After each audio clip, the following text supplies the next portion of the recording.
Expectation at the end of Module 8. You are expected to evaluates music and music performances using rubrics on musical elements and style. B. Sing and play a musical instrument on the selected folk songs. C. Discusses elements from traditions, history of a community for one's artwork. D. Executes the skills involved in the sport. E. Applies decision-making and critical thinking skills to prevent nutritional problems of adolescents. Music and Song Performance Presentation. Grade 7 Music Week 8 Day 1. Evaluates music and music performances using rubrics on musical elements and style. The music of the Cordillera, Mindoro, Palawan, and Visayas have similarities in terms of the function of music in his/her daily lives. Music is often used in rituals and ceremonies. Most of their musical instruments are made from materials found in their locality. The musical styles are classified into vocal music, instrumental music, and a combination of both. Matid Nila is a Visayan song sung by Philippines, Asia's Queen of Songs, Pilita Corrales, who is also a Cebuana. Matid Nila is a love song that expresses love against all odds. In the song, the point of view expressed her love for someone she loves dearly even if other people might think that she does not deserve the love and attention of her lover back. She yearns for her lover to ignore what others say and to just believe in her deep love. She promises to persevere until she earns her lover's feelings and love back. Rosas Pandan is also a popular Visayan song about a mythical beauty, Maria Makiling Levels IT. Rosas Pandan is a Cebuano folk song composed by Mingoy Lopez, with Levi Celerio as lyricist in 1973. A song of joy and love, it talks about a pretty mountain maid who loves to dance the balitaw. Version by Asin. Dandansoy is Ilonggo song. The song entails how Dandansoy's lover tells him goodbye as she goes back home to the Payao. However, she is giving Dandansoy a chance to prove his love. Si Filemon is a Cebuano folk song that is also well known by Tagalog speakers that it became a part of the list of well-known Filipino folk songs. Philemon went to sea to catch some fish he was able to get only a small mud skipper. He sold it at a dilapidated market. For it he got nothing much, just enough to buy tuba. Music activity direction. Listen to the selected music song from province of Visayas and identify its musical characteristics. Write your answer on the given table below. Try to perform at least one Visayas song and send the video of your performance. Describe the assigned using the elements of music like the pitch, dynamics, expression and style and the rhythm of the song. UNIQUNESS of Mimaropa and Visayas artwork. Grade 7 Arts Week 8 Day 2. Explains the correlation of the development of crafts in specific areas of the country, according to functionality, traditional specialized expertise, and availability of resources, e.g., architecture, weaving, pottery, accessories, masks, and culinary arts. Shows the relationship of Mimaropa and Visayas arts and crafts to Philippine culture, traditions, and history, Islamic influences, Spanish heritage, and American legacies in education, business, modernization, and entertainment, as well as in indigenous practices, fiestas, and religious and social practices.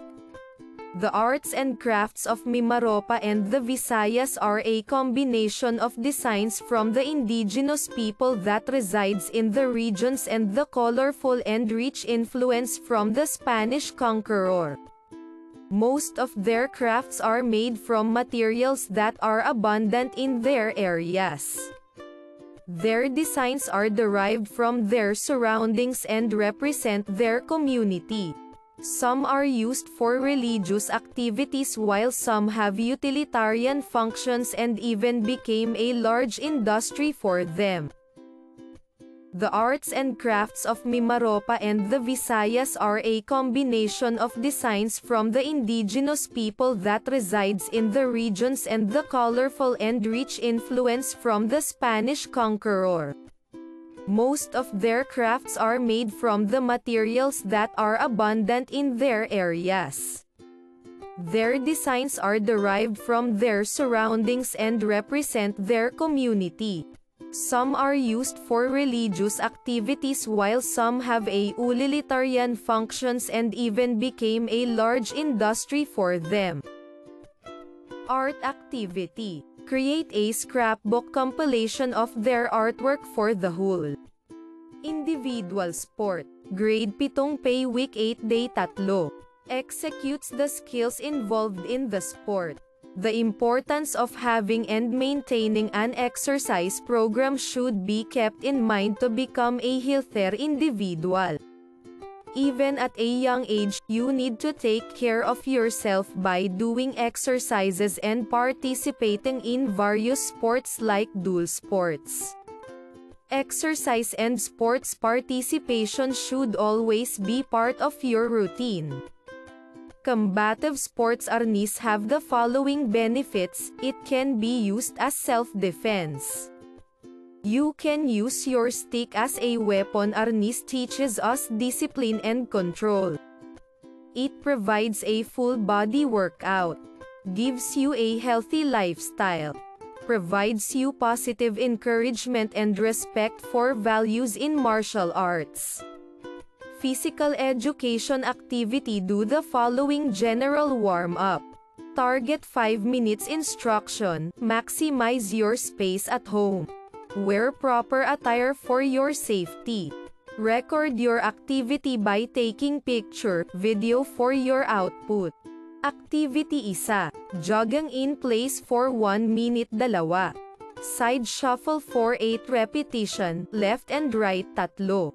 Lunge walk with twist for 30 seconds. 4. Butt kicks for 15 seconds 5. High knees for 15 seconds. Activity 2. The learners will execute the 12 strike zone in arnis through a video presentation. Activity 3. They will execute a simple anyo in arnis. Submit a video of the presentation. The picture on the right is the reference for the arnis striking techniques for the anyo in arnis. The video links will be posted at the description box of this YouTube video.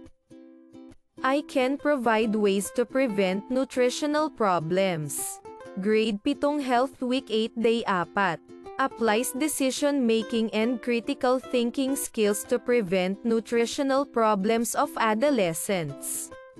Good nutrition is very important in preventing diseases and enhancing your quality of life. It provides you with the needed calories and nutrients for your maximum energy and wellness. Healthy eating is not about strict dietary limitations, staying unrealistically thin, or depriving yourself of the foods you love.